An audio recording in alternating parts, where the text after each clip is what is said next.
I'm on a quest to watch all the movies and TV shows about the tales of King Arthur and his knights. Let's check out everything that came out in the 2010s.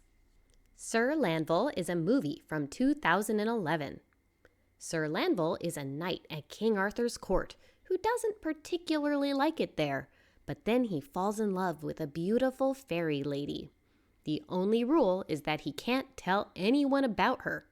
Will he be able to keep this promise, even with Queen Guinevere being a jealous narcissist?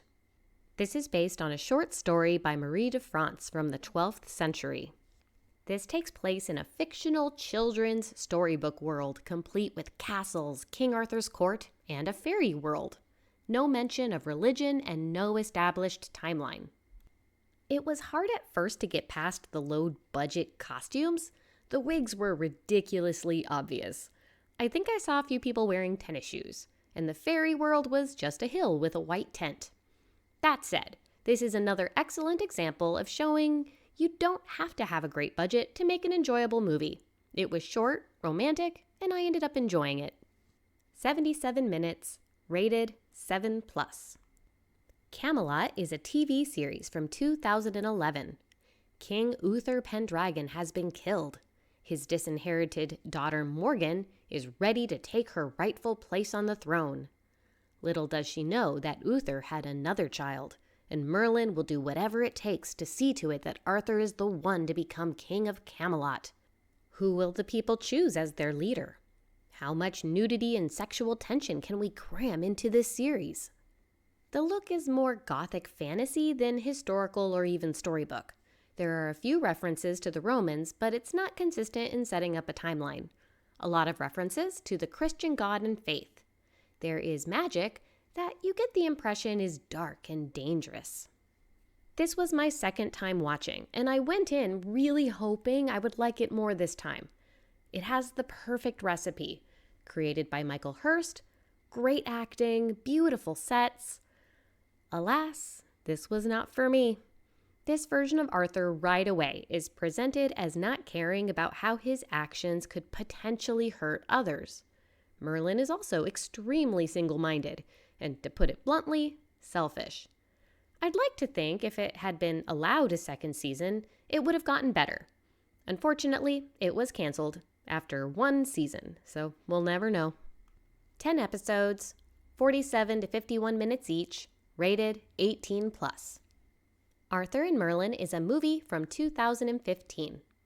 A dark and powerful druid is sacrificing his own Celtic people for his own dark purpose. A soldier, Arthur, wants to save his king and his people, but can't do it alone. So he goes on a quest to find Merlin, a wizard boy he saved in his youth who may be able to help save them all, if he can talk him into coming out of his cave. This is again a very different version of the Arthurian tale that takes place before Arthur is king. A bit of an abstract time in Dark Ages history with low-budget costumes and magic effects. There are mentions of old gods and dark gods, and a Celtic mythos that isn't fully explained. A cameo appearance is made by a follower of the Christian god. I liked it. Yeah, it's low budget and has some cheesy lines, and a lot of things don't really line up, but it reminded me of a campy 90s film. I liked the main actors, and the different take on the Arthurian mythos was interesting. I laughed out loud when the two wizards were having a wizard battle, but not with magic, instead by flailing at each other with their staffs. Not for everyone, but I had fun. 104 minutes, rated 12+. King Arthur, Legend of the Sword is a movie from 2017. Arthur has been raised on the street and runs a gang of other miscreants. When his repressed past catches up to him, he must face the demons of his past, literally. He is forced to battle monsters and evil men with dark magic in order to save the people he cares about, and perhaps in the end, become king. This smashes together a lot of different real-world imagery, cultures, and costumes from different timelines, while also incorporating a very video game type dark fantasy.